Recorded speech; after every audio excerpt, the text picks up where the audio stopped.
Sebuah kerajaan runtuh tanpa perang. Seorang raja memilih menghilang, bukan menyerah. Gunung Lawu menyimpan janji terakhirnya, dan hingga kini, siapapun yang naik tak pernah kembali dengan jiwa yang sama. Gunung Lawu berdiri seperti penjaga tua di antara kabut dan waktu. Punggungnya membentang panjang, ditutupi hutan lebat yang tak sepenuhnya bisa dijinakan manusia. Pada pagi hari, puncaknya sering tersembunyi oleh awan kelabu, seolah menolak untuk dilihat secara utuh. Bagi orang-orang yang hidup di lerengnya, Lawu bukan sekadar gunung, dia adalah saksi, penyimpan rahasia, dan tempat di mana janji-janji besar pernah dititipkan kepada alam. Di desa-desa kecil yang tersebar di kaki gunung, cerita tentang Lawu diwariskan dari mulut ke mulut. Setiap cerita memiliki nada yang sama, hormat, takut, dan kagum. Para petani memulai hari dengan menengadah ke arah puncak, bukan untuk meminta hasil panen semata, tetapi untuk memastikan bahwa gunung tetap tenang. Mereka percaya, selama Lawu tidak murka, hidup akan berjalan sebagaimana mestinya, keras, namun adil.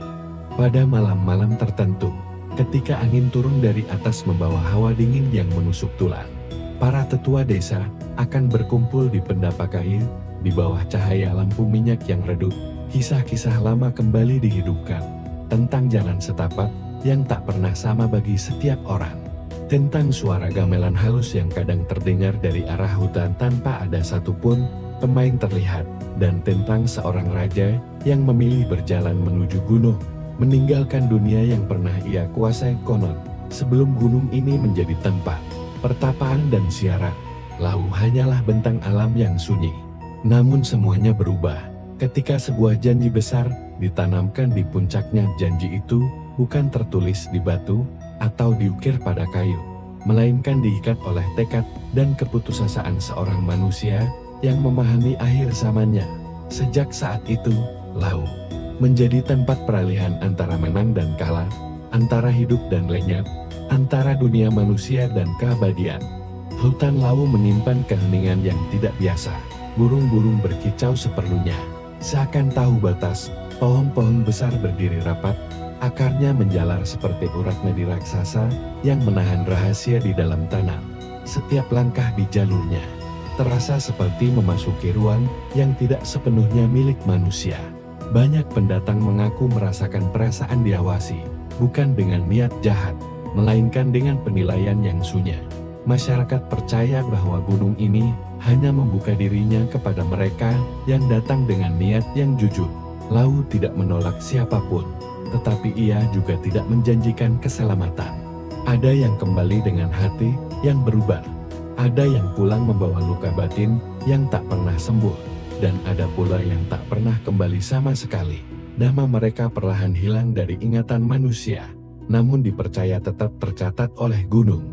Di antara semua cerita, kisah tentang runtuhnya sebuah kerajaan selalu menjadi inti, bukan karena kebesaran istananya, melainkan karena cara sang penguasa menghadapi akhir.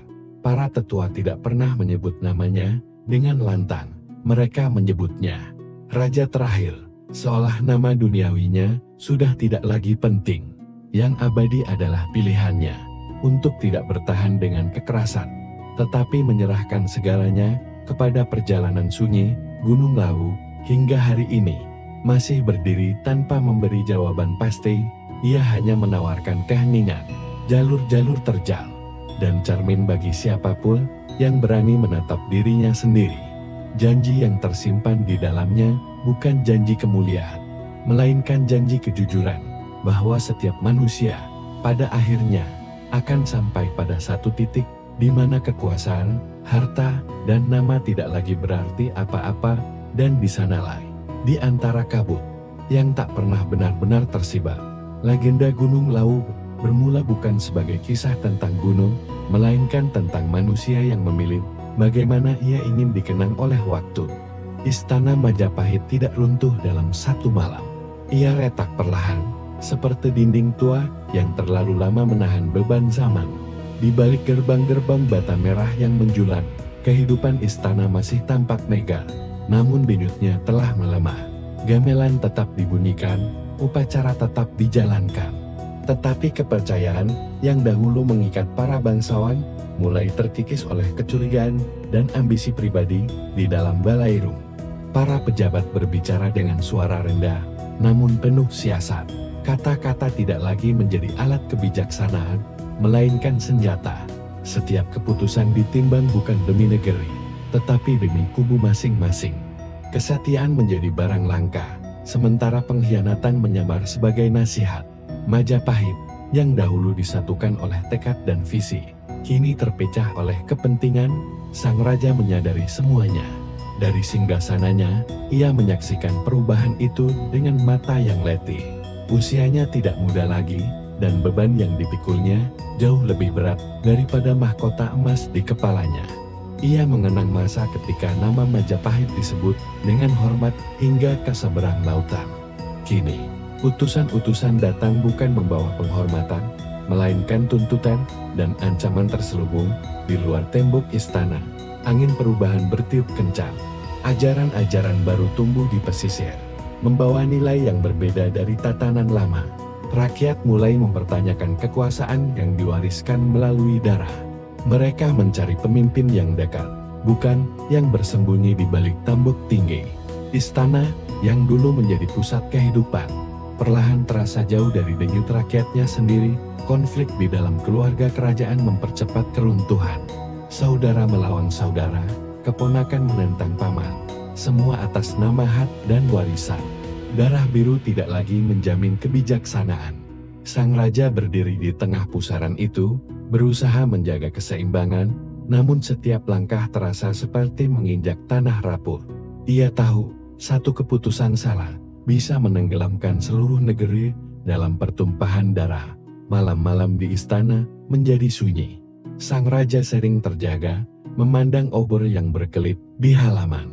Dalam kesunyian itu, ia bertanya pada dirinya sendiri, apakah mempertahankan tahta masih berarti menjaga Majapahit, atau justru menghancurkannya lebih cepat?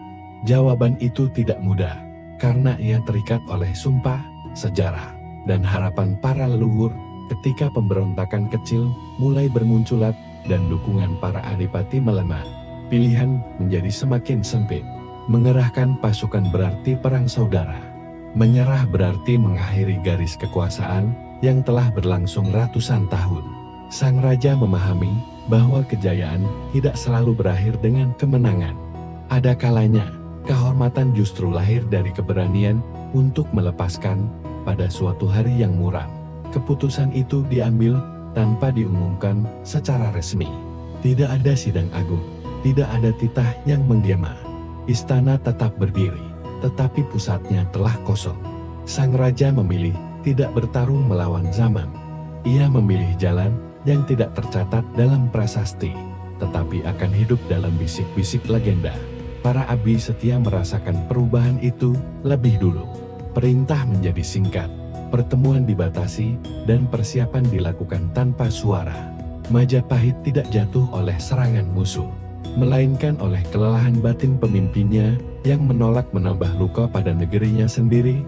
Runtuhnya istana Majapahit bukan akhir yang gemuruh, melainkan senyap.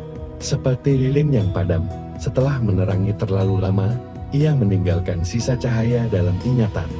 Dari reruntuhan itulah, sebuah perjalanan baru akan dimulai menuju gunung yang kelak menyimpan janji terakhir seorang raja kepada dirinya sendiri dan kepada sejarah. Kepergian itu terjadi sebelum fajar. Istana Majapahit masih terlelap ketika sang raja melangkah keluar tanpa iring-iringan kebesaran. Tidak ada panji yang berkibar, tidak ada genderang yang ditabuh. Yang tersisa hanyalah langkah kaki yang mantap. Meski hati dipenuhi kesadaran bahwa ia sedang meninggalkan seluruh dunia yang pernah membentuk dirinya. Malam menelan bayangan istana, seakan menutup lembar terakhir sebuah kejayaan. Perjalanan dimulai melalui jalan-jalan kecil yang jarang dilalui bangsawan. Sang raja mengenakan pakaian sederhana, serupa petapa, agar tidak menarik perhatian. Bersamanya hanya segelintir pengikut setia mereka yang memilih kesetiaan bukan karena jabatan, melainkan karena keyakinan. Tidak satu pun dari mereka bertanya kemana tujuan akhir perjalanan itu. Gunung Lawu telah menjadi kesepakatan tanpa kata. Semakin jauh dari pusat kerajaan, semakin sunyi dunia terasa. Ladang-ladang terbentang dalam cahaya pagi yang pucat. Desa-desa kecil terlewati tanpa sapaan. Sang raja melihat wajah rakyatnya dari dekat untuk pertama kalinya tanpa jarak kekuasaan. Ia melihat kelelahan, harapan, dan ketakutan yang dulu hanya ia dengar melalui laporan pejabat. Setiap tatapan menjadi pengingat bahwa keputusan yang ia ambil bukan hanya tentang dirinya. Ketika kaki mereka mulai menyentuh lereng Gunung Lawu, jalan berubah menjadi sempit dan menanjak. Hutan menyambut dengan hawa lembab dan dingin. Pohon-pohon besar berdiri rapat, seolah membentuk gerbang alami. Disinilah perjalanan berhenti menjadi pelarian dan berubah menjadi ujian. Nafas terasa lebih berat, dan keheningan mulai berbicara. Satu persatu pengikut mulai tertinggal. Bukan karena diperintahkan untuk berhenti, tetapi karena niat mereka diuji oleh medan dan rasa takut. Ada yang memilih kembali dengan air mata tertahan. Ada pula yang berlutut memohon izin untuk tidak melanjutkan. Sang raja tidak menahan siapapun. Ia tahu perjalanan ini hanya bisa ditempuh oleh mereka yang benar-benar siap melepaskan dunia. Malam pertama di lereng gunung dilalui tanpa api unggun besar. Mereka tidur di atas tanah dingin, beralaskan dedaunan. Dalam gelap, suara hutan terasa lebih hidup. Angin menggesek daun-daun, binatang malam melintas tanpa terlihat. Sang raja terjaga, memandang langit yang hampir tak terlihat di balik kanopi pepohonan. Untuk pertama kalinya, ia merasa kecil bukan sebagai raja, tetapi sebagai manusia. Hari-hari berikutnya menjadi semakin berat. Jalan setapak kadang menghilang, digantikan akar-akar licin dan batu terjal. Hujan turun tanpa peringatan, membasahi pakaian dan jiwa. Namun tidak ada keluhan. Setiap langkah terasa seperti pelepasan lapisan lama dari diri sang raja ambisi. Kemarahan, kebanggaan semuanya tertinggal di jalur pendakian. Pada suatu titik, hanya tinggal sang raja dan satu pengikut yang tersisa. Mereka berhenti di sebuah tanah lapang kecil yang diselimuti kabut. Di sanalah sang raja meminta pengikut terakhirnya untuk kembali. Bukan sebagai perintah, melainkan sebagai permintaan tulus. Perjalanan selanjutnya adalah perjalanan sunyi yang harus ia tempuh sendiri. Dengan berat hati, pengikut itu bersujud dan turun kembali, meninggalkan sang raja dalam keheningan mutlak. Sendirian, sang raja melanjutkan langkah menuju puncak. Gunung Lawu kini sepenuhnya mengambil alih, menjadi satu-satunya penuntun. Tidak ada lagi dunia di belakang. Tidak ada kepastian di depan. Yang ada hanyalah kesunyian, dan di dalam kesunyian itu, sang raja mulai memahami makna sejati dari perjalanannya, bukan untuk melarikan diri dari keruntuhan, melainkan untuk menjemput akhir dengan kesadaran penuh. Gunung Lawu menerima sang raja tanpa sambutan. Tidak ada tanda-tanda gaib, tidak pula bisikan yang menjanjikan keselamatan. Yang ada hanyalah hawa dingin yang merayap perlahan ke dalam tulang, dan kesunyian yang menuntut kejujuran. Di sebuah ceruk batu yang terlindung dari angin, sang raja berhenti. Di sanalah ia memutuskan untuk menetap, menjadikan tubuhnya sendiri sebagai persembahan terakhir bagi perjalanan yang telah ia pilih. Hari-hari pertama dilalui dengan laku yang sederhana, namun berat. Ia berpuasa, hanya meneguk air dari mata air kecil yang mengalir di sela bebatuan. Tubuhnya yang dahulu terbiasa dengan hidangan istana kini belajar menahan lapar. Rasa lemah datang silih berganti, tetapi sang raja tidak melawannya. Ia membiarkan tubuhnya merasakan keterbatasan, seolah ingin mengingatkan diri bahwa kekuasaan tidak pernah membuat manusia kebal. Malam menjadi waktu yang paling berat. Dinginnya menusuk tanpa ampun, dan pikiran yang selama ini tertahan mulai muncul ke permukaan. Wajah-wajah dari masa lalu datang tanpa diundang, para panglima yang gugur, rakyat yang menderita akibat keputusan istana, serta keluarga yang terpecah oleh perebutan kuasa. Sang raja tidak mencoba mengusir bayangan itu. Ia menatapnya satu persatu, membiarkan penyesalan mengalir tanpa pembelahan. Dalam kesunyian gunung, tidak ada tempat bersembunyi, tidak ada gelar yang bisa melindungi, tidak ada upacara yang bisa menghapus kesalahan. Sang raja mulai memahami bahwa penebusan bukan tentang meminta maaf kepada dunia, melainkan tentang keberanian mengakui kegagalan pada diri sendiri. Ia menyadari bahwa kejayaan Majapahit tidak runtuh semata karena musuh, tetapi karena manusia-manusia di dalamnya, termasuk dirinya. Hari demi hari berlalu tanpa penanda waktu yang jelas. Kabut datang dan pergi, hujan turun lalu berhenti. Alam menjadi satu-satunya pengatur ritme hidup. Dalam keadaan itu, sang raja mulai merasakan perubahan. Bukan perubahan yang gemilang, melainkan keheningan batin yang perlahan mengendap. Amarah yang dulu mudah menyala kini meredup, digantikan oleh penerimaan yang tenang. Pada suatu sore, ketika matahari tenggelam di balik punggung gunung, sang raja duduk bersila menghadap barat. Angin membawa aroma tanah basah dan dedaunan tua. Dalam momen itu, ia merasakan seolah gunung tidak lagi berdiri di hadapannya, melainkan di dalam dirinya. Setiap tarikan napas menyatu dengan denyut alam. Ia tidak lagi merasa sebagai penguasa yang jatuh, tetapi sebagai bagian kecil dari sesuatu yang jauh lebih besar.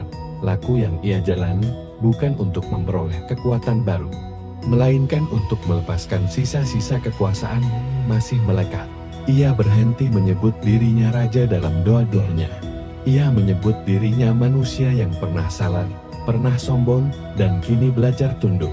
Dalam ketundukan itulah, penebusan mulai menemukan bentuknya. Gunung Lawu tidak memberi jawaban dalam kata-kata. Ia hanya menghadirkan ruang bagi perubahan itu terjadi. Sang raja memahami bahwa penebusan sejati tidak selalu berarti pengampunan, tetapi kesediaan menerima akibat dari setiap pilihan. Dan di antara batu, kabut, serta kesunyian yang tak terputus, ia menemukan kedamaian yang tidak pernah ia rasakan di singgasana manapun. Laku itu terus berlanjut, mengikis batas antara tubuh dan alam, antara masa lalu dan masa kini. Sang raja tahu, ia sedang berjalan menuju titik yang tidak bisa lagi disebut sebagai hidup biasa. Namun ia tidak gentar, karena di Gunung Lawu, ia telah menemukan makna terakhir dari kekuasaan, kemampuan untuk melepaskan segalanya tanpa penyesalan. Tidak ada yang mengetahui dengan pasti kapan sang raja menghilang. Di Gunung Lawu, waktu kehilangan bentuknya, dan hari tidak lagi dihitung dengan matahari atau bulan. Namun masyarakat di lereng gunung mulai merasakan perubahan yang ganjil. Angin bertiup lebih tenang, hutan terasa lebih sunyi, seolah sesuatu yang besar telah selesai menjalankan tugasnya.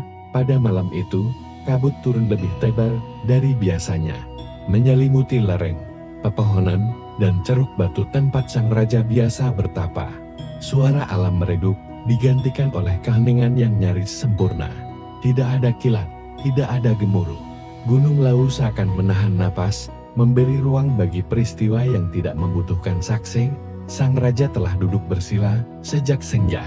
Tubuhnya kurus, namun wajahnya memancarkan ketenangan yang tidak bisa dipalsukan. Ia tidak lagi merasakan lapar atau dingin. Dalam keheningan itu, ia menyadari bahwa batas antara dirinya dan alam semakin tipis. Napasnya seirama dengan desir angin. Denyut jantungnya mengikuti irama bumi. Tidak ada doa panjang malam itu. Tidak ada permohonan. Yang ada hanyalah penerimaan. Sang raja tidak lagi menunggu tanda, karena ia memahami bahwa tanda terbesar adalah keheningan itu sendiri. Ketika kabut semakin rapat, tubuhnya terasa ringan, seolah beban yang selama ini dipikul perlahan dilepaskan. Keesokan paginya, matahari muncul tanpa tergesa. Kabut mulai terangkat, menyingkap ceruk batu yang telah lama menjadi tempat laku. Namun sang raja tidak lagi berada di sana. Tidak ditemukan jejak perlawanan, tidak ada tanda tubuh diseret atau jatuh. Hanya pakaian pertapa yang terlipat rapi, diletakkan di atas batu, seolah ditinggalkan dengan sengaja. Berita itu menyebar perlahan. Para pendaki yang melintas, para pencari kayu, dan pertapa lain yang biasa naik turun gunung mulai membicarakannya. Mereka menyebut sang raja telah mukswa meninggalkan raganya dan menyatu dengan alam. Gunung Lawu, sejak saat itu, tidak lagi hanya dikenal sebagai tempat pertapaan, tetapi sebagai saksi lenyapnya seorang penguasa yang memilih jalan sunyi. Masyarakat di kaki gunung menerima kabar itu dengan cara yang berbeda-beda. Ada yang merasa kehilangan, ada pula yang merasakan ketenteraman aneh. Para tetua desa menyalakan dupa dan menggelar doa sederhana, bukan untuk memanggil arwah, melainkan untuk menghormati pilihan. Mereka percaya, tidak semua kematian perlu disaksikan, dan tidak semua kepergian harus dimengerti. Seiring waktu, kisah tentang hilangnya sang raja berkembang menjadi legenda. Ada yang mengatakan ia menjadi penjaga gaib Gunung Lawu. Ada pula yang percaya ia mencapai tingkat kesempurnaan tertinggi. Namun satu hal yang disepakati, sang raja tidak pergi dalam kekalahan. Ia pergi dengan kesadaran penuh. Setelah menyelesaikan laku dan penebusannya, hilangnya sang raja mengakhiri satu babak sejarah, tetapi membuka ruang bagi makna baru. Kekuasaan tidak lagi diukur dari lamanya memerintah, melainkan dari cara seseorang meninggalkan dunia.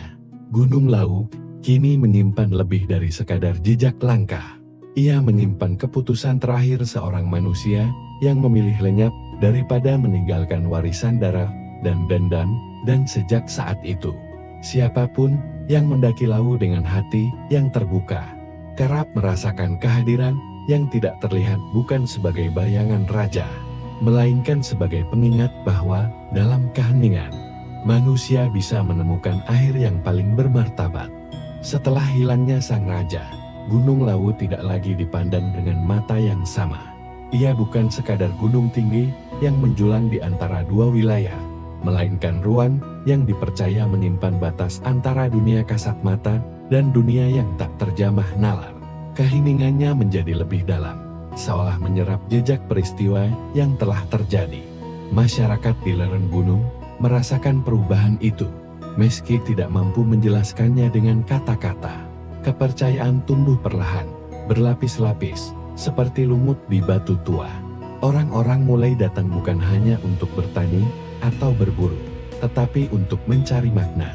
Gunung Lawu menjadi tujuan para pertapa, pasiara, dan mereka yang merasa hidupnya berada di persimpangan. Ada yang datang dengan niat membersihkan batin, ada pula yang berharap mendapatkan petunjuk. Namun tidak semua niat diterima dengan cara yang sama. Cerita tentang mereka yang kembali dengan perubahan besar mulai beredar. Seorang pedagang yang semula serakah pulang dengan sikap sederhana. Seorang prajurit yang dipenuhi amarah turun gunung dengan mata yang lebih tenang. Namun bersamaan dengan itu, kisah-kisah tentang orang yang tersesat atau jatuh sakit tanpa sebab juga menyebar. Gunung Lawu memberi, tetapi juga mengambil, dan tidak pernah menjelaskan alasannya. Rasa hormat berubah menjadi kewaspadaan. Masyarakat mulai menetapkan aturan tak tertulis bagi siapapun yang hendak naik. Tidak boleh berkata sombong, tidak boleh membawa niat kotor, tidak boleh menantang gunung. Setiap langkah harus disertai kesadaran bahwa manusia hanyalah tamu. Melanggar aturan itu dipercaya akan membawa akibat, bukan sebagai hukuman, melainkan sebagai cermin atas niat sendiri. Pada malam-malam tertentu, suara-suara aneh terdengar dari arah puncak. Bukan suara yang menakutkan secara langsung, tetapi cukup untuk membuat bulu kuduk berdiri. Ada yang menyebutnya sebagai irama gamelan halus. Ada pula yang menganggapnya sebagai suara angin yang berkelana. Tidak ada yang berani memastikan. Gunung Lawu seolah menjaga jarak, tidak menampakkan wujud, namun terus mengingatkan keberadaannya. Generasi demi generasi tumbuh dengan cerita-cerita itu. Anak-anak diajarkan untuk menghormati gunung sebelum mereka bisa memahami alasannya.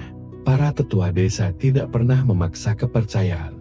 Tetapi kisah tentang sang raja yang mubswah selalu diceritakan sebagai peringatan halus, bahwa ada manusia yang memilih menyatu dengan alam, dan sejak saat itu, alam pun menjaga pilihannya. Seiring waktu, ada pula orang-orang yang datang dengan tujuan berbeda. Mereka yang menginginkan kekuasaan instan, kekayaan, atau kesaktian tanpa laku. Gunung Lawu menerima kedatangan mereka seperti menerima siapapun, tetapi banyak yang pulang dengan kekecewaan, bahkan ketakutan. Beberapa mengaku melihat bayangan diri mereka sendiri dalam keadaan yang tidak mereka inginkan. Gunung tidak mengabulkan ambisi, hanya memantulkan apa yang dibawa naik. Kepercayaan dan ketakutan hidup berdampingan, saling menguatkan. Lawu tidak disembar, tetapi dihormati. Tidak dijauhi, tetapi didekati dengan sikap rendah hati. Masyarakat memahami bahwa gunung ini bukan tempat untuk menantang takdir, melainkan untuk berdamai dengannya. Siapapun yang datang dengan kesombongan akan pulang dengan kehampaan. Gunung Lawu tetap berdiri, tidak berubah oleh pujian atau cercaan. Ia menjadi saksi bagaimana manusia memproyeksikan harapan dan ketakutannya sendiri. Dalam diamnya, gunung itu mengajarkan satu hal yang tak pernah lekang, bahwa kepercayaan sejati lahir dari kesadaran akan batas diri. Dan di sanalah, di antara percaya dan takut, legenda Gunung Lawu terus hidup, mengalir dalam ingatan orang-orang yang memilih untuk mendengarkan keheningannya. Waktu bergerak maju tanpa menoleh ke belakang, namun tidak semua hal ditinggalkan olehnya. Kerajaan Majapahit telah lama runtuh. Istana tinggal puing yang perlahan ditelan tanah dan tumbuhan liar. Tetapi kisah tentang Gunung Lawu justru semakin hidup. Ia tidak tercatat utuh dalam prasasti atau kitab sejarah resmi, melainkan tumbuh dalam ingatan kolektif, diulang dalam cerita lisan, dan dirasakan dalam sikap hidup masyarakat di sekitarnya. Gunung Lawu tetap berdiri, tidak berubah oleh pergantian zaman. Jalur-jalur pendakian berganti nama, desa-desa di lerengnya berkembang, tetapi aura keheningan yang menyelubunginya tetap sama. Setiap orang yang datang membawa tafsirnya sendiri, namun hampir semuanya pulang dengan satu kesadaran yang serupa, bahwa gunung ini bukan tempat untuk menaklukkan, melainkan untuk memahami diri. Warisan sang raja tidak berbentuk kerajaan baru, atau garis keturunan yang berkuasa. Ia tidak meninggalkan hukum tertulis, tidak pula menurunkan mahkota kepada penerus. Warisannya adalah teladan yang senyap tentang keberanian untuk berhenti, tentang kebijaksanaan untuk tidak mempertahankan kekuasaan, ketika kekuasaan itu hanya akan melahirkan penderitaan. Dalam dunia yang sering memuja kemenangan, pilihannya menjadi pengingat bahwa melepaskan juga merupakan bentuk kekuatan. Masyarakat di sekitar laut tumbuh dengan nilai-nilai itu, meski tidak selalu disadari. Mereka belajar untuk hidup selaras dengan alam, menghormati batas, dan memahami bahwa tidak semua hal bisa dimiliki. Gunung menjadi simbol pengendalian diri, tempat orang-orang bercermin ketika hidup terasa terlalu bising oleh ambisi. Dalam diamnya, Lawu mengajarkan keseimbangan. Para peziarah yang datang dari jauh sering bertanya, apa yang sebenarnya dicari di gunung itu? Tidak ada jawaban tunggal. Sebagian mencari ketenangan, sebagian mencari petunjuk, dan sebagian hanya ingin membuktikan sesuatu pada dirinya sendiri. Namun legenda sang raja selalu hadir sebagai bayang-bayang halus, mengingatkan bahwa tujuan akhir bukanlah puncak, melainkan pemahaman akan posisi manusia di hadapan kehidupan. Generasi demi generasi terus menafsirkan kisah itu dengan cara mereka sendiri. Ada yang melihatnya sebagai legenda spiritual, ada pula yang memaknainya sebagai pelajaran sejarah. Namun esensinya tetap sama, bahwa kejayaan yang tidak disertai kebijaksanaan akan runtuh, dan kekuasaan yang tidak mengenal batas akan kehilangan maknanya. Gunung Lawu menjadi saksi bisu dari kebenaran itu, tidak menghakimi, tidak pula membenarkan. Di tengah perubahan zaman, ketika dunia bergerak semakin cepat dan manusia semakin jauh dari keheningan, warisan Gunung Lawu justru terasa semakin relevan. Ia mengingatkan bahwa ada nilai-nilai yang tidak bisa diukur dengan kekayaan atau pengaruh. Nilai-nilai itu hidup dalam kesederhanaan, dalam keberanian untuk menghadapi diri sendiri, dan dalam kerelaan menerima akhir tanpa perlawanan yang sia-sia. Legenda Gunung Lawu tidak pernah benar-benar selesai diceritakan. Ia terus hidup setiap kali seseorang mendaki dengan niat yang jujur. Setiap kali angin dingin membawa sunyi ke lereng, dan setiap kali manusia memilih kebijaksanaan di atas ambisi. Warisan itu tidak menyala seperti api besar, tetapi seperti bara yang tidak pernah padam tenang, hangat, dan terus menjaga maknanya di dalam perjalanan panjang sejarah manusia.